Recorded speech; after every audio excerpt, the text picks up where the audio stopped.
dengan cara yang tak dibaca oleh orang lain.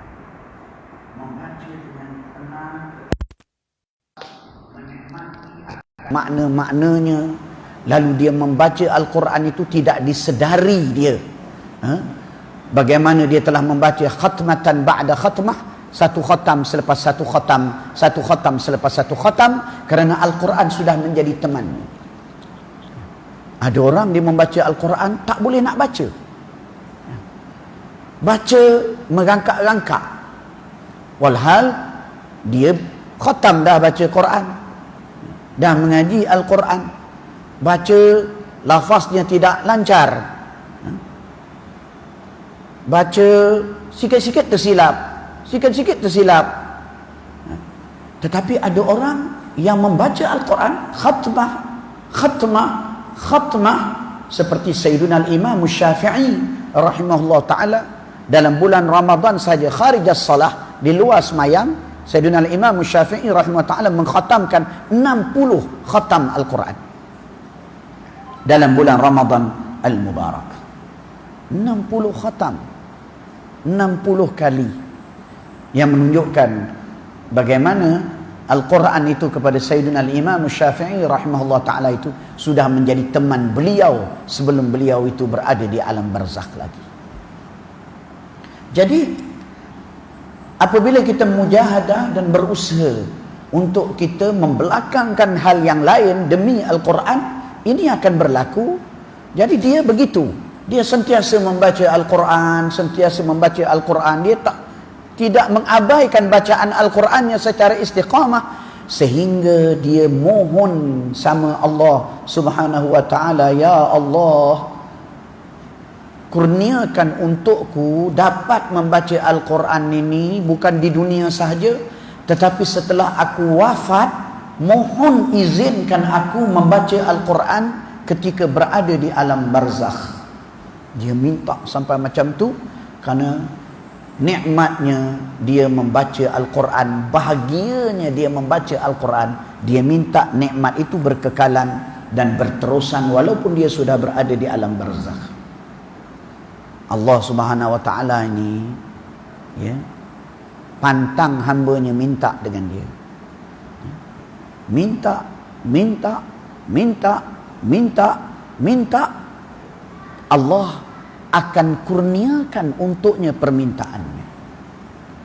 Lambat cepat itu di dalam hikmah dan kebijaksanaan Allah, tetapi Allah akan kurniakan.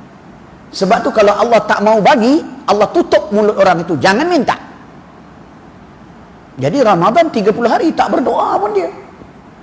Waktu-waktu mustajabah begitu banyak sekali dalam bulan Ramadan, ketika berbuka, ketika sahur, ketika selepas salat, ketika qiyamul lail, ketika berada di masjid dan seumpamanya, dia tak berdoa.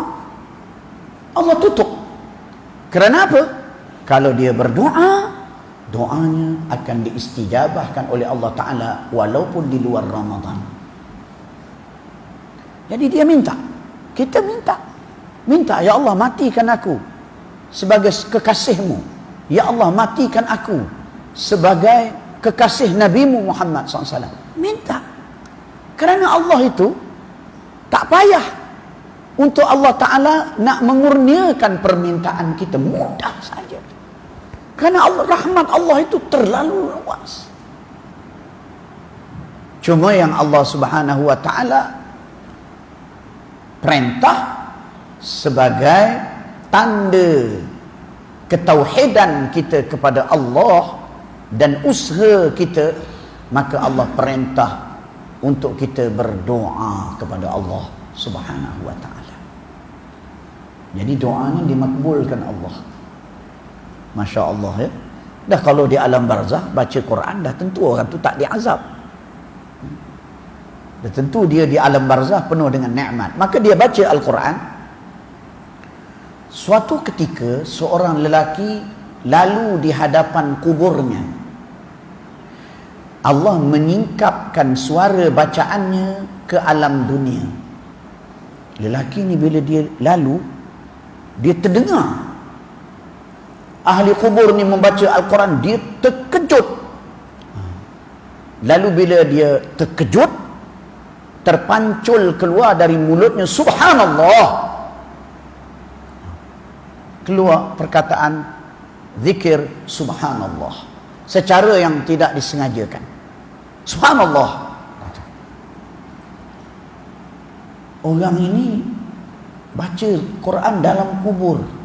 Maka dijawab oleh ahli kubur, ya, saya telah membaca Al-Quran ini selama 500 tahun. Allah bukakan ke alam dunia, dia mendengar jawapan itu, bahawa sahibul qabri ini, orang yang dalam kuburnya, sudah baca 500 tahun Al-Quran sebaik dia wafat. Lama. Dan kata dia, kalau Tuan mahu saya nak bagi ganjaran bacaan Al-Quran ini, nikmat membaca Al-Quran ini, keseronokan membaca Al-Quran ini, dan apa sahaja yang Allah kurniakan sebagai ganjaran membaca Al-Quran di alam barzakh selama 500 tahun ini, kalau Tuan nak, saya nak bagikan kepada Tuan. Tetapi dengan syarat, permintaan Tuan bagikan kepada saya pahala subhanallah yang Tuan lafazkan tadi. Tukar. Saya bagi Tuan 500 tahun bacaan Quran di alam barzakh, Tuan bagi saya bacaan subhanallah yang terpancul keluar, yang keluar dengan tidak sengaja. Lazim bila keluar dengan tidak sengaja ni, tak sempat menghayati akan makna-maknanya, bukan dalam suasana yang sedih, bukan dalam suasana yang mengingati Allah betul-betul, terkeluar.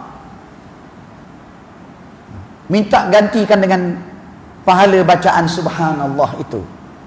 Kerana pahala bacaan subhanallah Tuan itu lebih besar daripada ganjaran saya membaca Al-Quran 500 tahun di alam barzakh.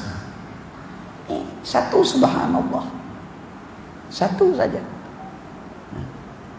lebih besar daripada membaca Al-Quran di alam barzakh selama 500 tahun. Oleh itu, nilai hidup ni macam emas. Nafas ini macam emas, lebih mahal dari segala harta benda dunia, kerana dia adalah merupakan modal kita, perniagaan akhirat, yang hasil perniagaan bila diisi umur itu dengan amal yang soleh, nilainya itu tak dapat dibandingkan dengan sebarang amalan ketika sudah berada di alam barzakh.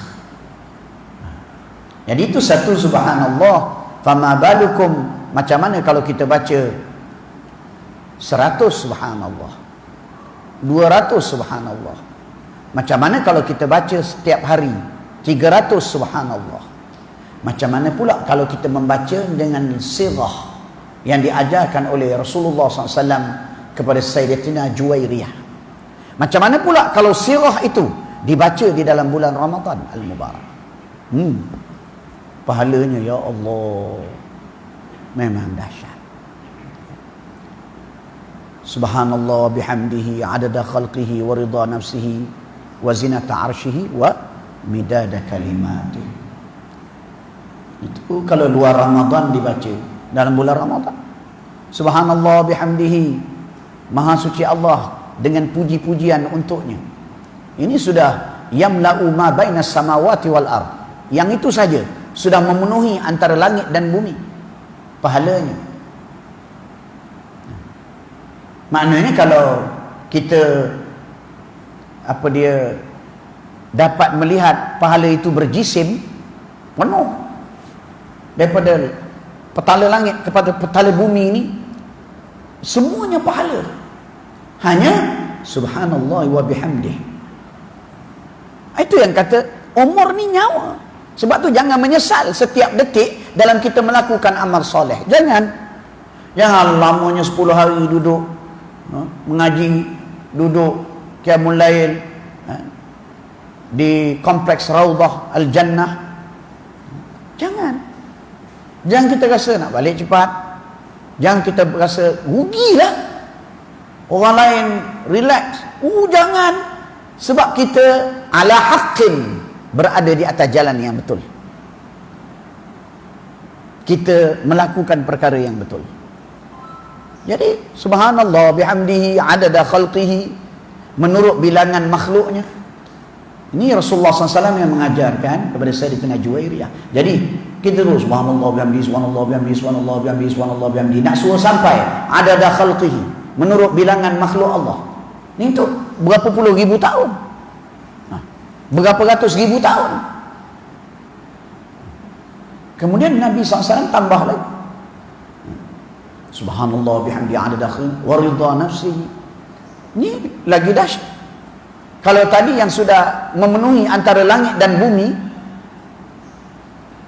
apabila seseorang itu membaca satu bacaan atau melakukan satu amalan yang kecil, seperti kita membuang, yang paling kecil contoh, kita membuang duri yang ada menghalangi jalan, nanti bila ditimbang di padang mahsyar, dia jadi besar antara bainal masyriq wal maghrib.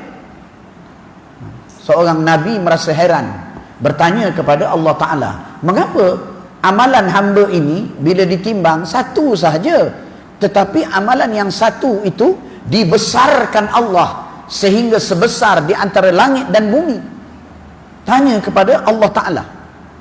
Maka Allah Ta'ala menjawab, beginilah aku membalas hambaku yang aku redha.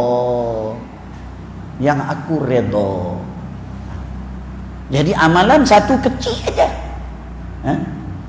tapi dibesarkan di atas neraca mizan ma bainal masyriq wal maghrib. Dah bagaimana pula yang kita sebut tadi, subhanallah wa bihamdihi adada khalqihi wa ridha nafsihi, dan keredaan zatnya. Macam mana amalan tu dah jadi macam mana? Akhirat nantilah baru kita akan tahu. Dan orang yang paling menyesal, orang yang mensia-siakan anjuran Rasulullah sallallahu alaihi wasallam. Begitulah.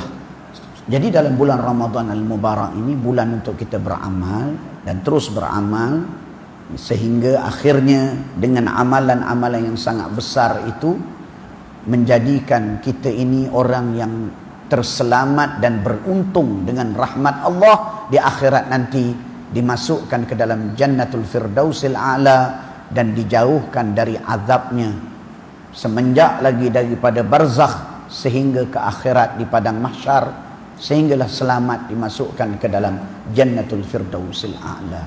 Allahumma amin. Kemudian apatah lagi 10 malam yang terakhir, yang merupakan malam-malam yang bakal berlaku pada salah satu malam itu, Lailatul Qadar.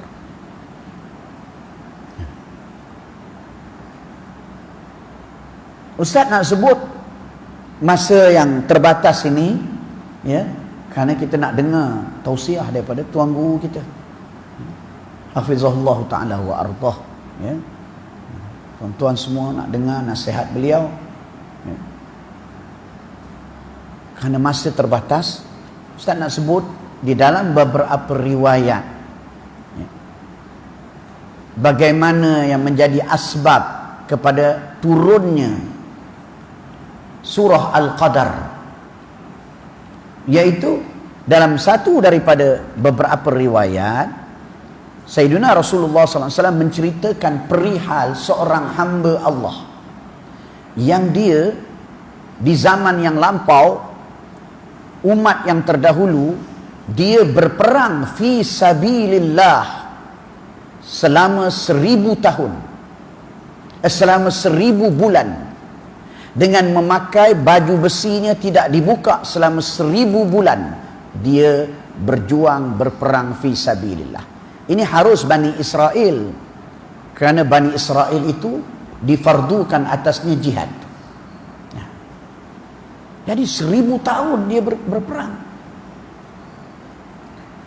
tak buka baju perangnya. Bani Israel, kalau dia beribadah dalam tempoh 40 tahun, ya, nanti kalau ibadahnya ikhlas, Allah akan datangkan awan yang akan menemannya dimanapun dia berada, duduk atas kepala dia.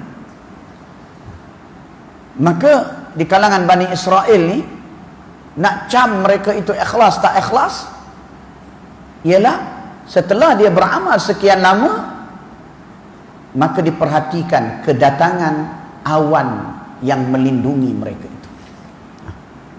Jadi ini bukan 30 tahun, bukan 40 tahun, ini 1000 bulan. 1000 bulan dia beramal, ya, dengan amalan yang diterima oleh Allah Subhanahu wa taala, dan bukan amal ibadat, berjihad di jalan Allah. Berjihad di jalan Allah. Kita tahu kan fadilat orang yang berjihad di jalan Allah Subhanahu wa taala. Besar sungguh. Begitu dahsyat sekali. Maka bila Nabi cerita begini, Allah Ta'ala menurunkan surah Al-Qadar. Allah Subhanahu wa ta'ala menurunkan surah yang menceritakan tentang Lailatul Qadar yang dikurniakan Allah kepada umat Nabi Muhammad sallallahu alaihi wasallam, yang lebih baik mereka yang beramal pada malam Lailatul Qadar itu, ganjaran dan pahalanya berbanding daripada orang yang lelaki yang berjihad selama 1000 bulan itu tadi. Dan kalau yang 1000 bulan tu pun subhanallahil azim lah, pahala dan ganjaran. Bukan 1000 bulan, hanya beberapa detik sahaja berada di dalam jihad fisabilillah pun dah dahsyat. Seorang sahabat baru masuk Islam, tak sempat solat, tak sempat apa-apa pun, tak sempat. Masuk Islam ketika di medan perang, dia masuk Islam. Kemudian dia ikut perang. Sebelum tu dia tanya pada Rasulullah SAW, aku nak bantu perang ni, masuk Islam dulu ke, atau aku bantu dulu kemudian baru masuk Islam? Nabi kata masuk Islam dulu. Maka dia masuk Islam dan dia pun berperang dan dia terbunuh syahid. Nabi kata, amal yang sedikit diberi ganjaran yang banyak. Nabi kata, itu baru hanya beberapa jam saja dalam peperangan. Amalan yang sedikit diberi ganjaran yang sangat banyak. Ini kan 1000 bulan. Maka Rasulullah SAW dikurniakan kepada umat baginda beramal dalam malam Lailatul Qadar yang nilainya lebih besar daripada amalan yang dilakukan oleh lelaki yang berjihad. Dalam riwayat yang lain, dia bukan sekadar berjihad, dia berjihad dari waktu subuh sampai ke petang. Kemudian di waktu malam sampai ke subuh dia beribadah. Oh tu, dia beribadah.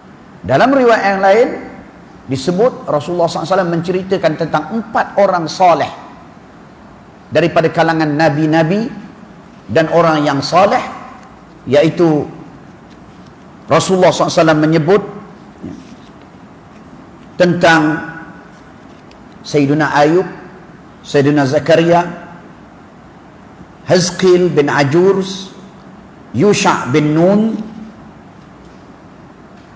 alaihimussalatu wassalam, tentang ibadat yang mereka lakukan 80 tahun. 80 tahun, ya, yang mereka lakukan tanpa melakukan sebarang maksiat kepada Allah. Maka sahabat merasa kagum dahsyatnya, langsung satu maksiat pun tak ada, 80 tahun penuh dengan ibadah. Maka Allah Subhanahu wa ta'ala menurunkan ayat Al-Qadar, menunjukkan bahawa malam Lailatul Qadar yang Allah nak bagi pada umat Nabi Muhammad sallallahu alaihi wasallam itu adalah lebih baik daripada 80 tahun yang dipenuhi dengan amal yang soleh oleh kumpulan orang soleh yang disebut oleh Nabi SAW daripada kalangan Bani Israel itu. Oleh sebab itulah, ya, dalam 10 malam yang terakhir ini kita hendaklah bersungguh-sungguh beribadah qiyamul lail untuk kita mendapatkan fadilat beramal dalam malam Lailatul Qadar. Jadi Rasulullah SAW suruh cari pada malam-malam yang ganjil, dan dalam riwayat supaya mencari pada malam 25, 27 dan 29. Jadi riwayat yang suruh cari pada malam-malam ganjil, riwayat yang suruh cari 10 malam yang terakhir, riwayat yang suruh cari pada malam 25, 27, 29, riwayat yang suruh cari pada malam 27. Maka ini hendaklah kita amalkan 10 malam yang terakhir ini dengan bersungguh-sungguh, kerana waktu Lailatul Qadar itu diibhamkan oleh Allah Subhanahu wa taala. Maka kita jangan melepaskan peluang untuk kita mendapatnya dengan kita berjuang, beramal, beribadah dalam 10 malam terakhir ini pada setiap malam dengan bersungguh-sungguh, insya-Allah, ya. Muslimin dan muslimat yang dirahmati Allah Subhanahu wa taala, bila orang masuk bulan Ramadan, dia keluar daripada Ramadan, umpama dia keluar tu masuk ke dalam syurga, dia tak berjumpa neraka dah, berdasarkan hadis Rasulullah SAW, ya, bahawa Sayyidina Jibril AS berdoa, ya Allah, orang yang masuk Ramadan tapi dia tak dimasukkan ke dalam syurga, engkau jauhkan dia daripada rahmatmu. Maka Nabi kata amin. Maknanya apa? Maknanya orang bila Allah bagi dia nikmat masuk Ramadan, maka orang itu seharusnya dia sudah menjadi ahli syurga setelah berakhirnya Ramadan al-Mubarak. Ya. Jadi ini nikmat yang besar, maka hendaklah kita jaga daripada hal-hal yang menghalang kita daripada nikmat yang dijanjikan oleh Allah Subhanahu wa taala menjadi ahli syurga, daripada hal-hal dosa-dosa yang besar seperti mendurhakai kedua ibu bapa, seperti melakukan perkara-perkara dosa yang besar yang bermacam-macam itu, na'udzubillahi min zalik. Maka kita menyudahkan bulan Ramadan dalam keadaan kita mengangkat pangkat keimanan dan darjat ketaatan dan kedudukan kita di sisi Allah Subhanahu wa taala birahmatillah, dengan rahmat Allah Subhanahu wa taala. Jadi itulah yang ingin Ustaz kongsikan, dan apa yang disebut oleh Al-Fadil Ustazuna tadi tentang pelancaran kutipan dana sebanyak 100,000 bagi melangsaikan pembayaran yang tertangguh daripada pembinaan kompleks ini peluang yang sangat besar untuk kita mendapatkan ganjaran dengan bersedekah di bulan Ramadan. Tidak ada, ya, suatu hal yang sangat menyukakan Allah Ta'ala apabila kita seumpama kita berpuasa dan digabungkan dengan bersedekah. Berpuasa dan digabungkan dengan bersedekah.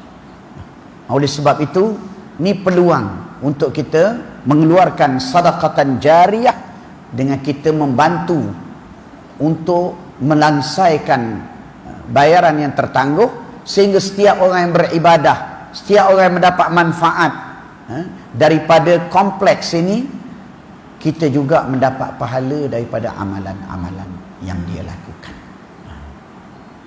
Jadi, ya, jangan lepas peluang untuk kita bersedekah, ya, sebanyak-banyak mungkin kepada kompleks, ya, supaya insya-Allah kita harap pada tahun yang akan datang kita tak dengar dah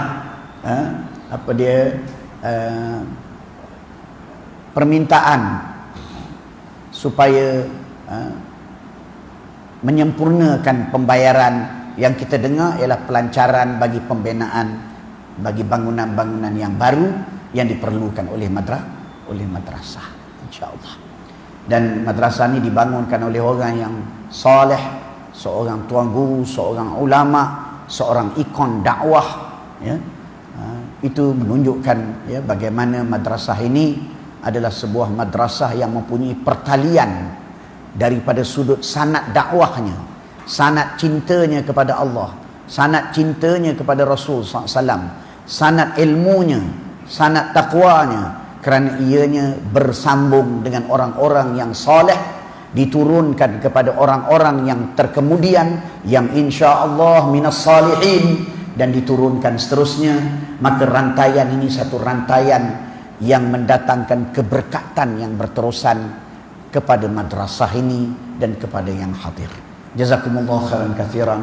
Saya ucapkan di atas peluang dan jemputan daripada Al-Fadil Ustazuna untuk terlibat sama dalam program bulan Ramadan yang dianjurkan oleh Kompleks Tarbiyah Raudhatul Jannah. Jazakumullah khairan katsiran sekali lagi. Sekadar itu dulu, mohon maaf atas sebarang kekurangan dan kesilapan. Selamat terus berpuasa dan qiyamul lail, dan hani'an lakum. Selamat kita semua untuk menerima nikmat Lailatul Qadar. Allahumma amin. Allahumma rzuqna al-qiyam Lailatul Qadar. Allahumma ja'alna min utaqaika minan nar. Allahumma ja'alna min ahli jannatil firdausil a'la bifadlika wa amtinanika wa judika wa karamika ya arhamar rahimin. Allahumma amin. Wa sallallahu wa sallama ala sayyidina Muhammad wa ala alihi wa sahbihi ajma'in walhamdulillahi rabbil alamin. أقول قولي هذا وأستغفر الله العظيم لي ولكم وأستغفر الله العظيم. السلام عليكم ورحمة الله تعالى وبركاته. Waalaikumsalam warahmatullahi wabarakatuh. Terima kasih Fadil Tuan Guru Ibnu Ismail, ahli majlis fatwa dari Melaka, dan juga mudir Pondok Baitul Qura wal Fuqaha Sungai Udang Melaka. Alhamdulillah dapat bersama dengan kita pada pertemuan ini. Dan kita nanti Fadil Tuan Guru Syekh Zainal Asri Ramli masuk ke dalam surah Al-Insyaallah untuk tausiah yang kedua.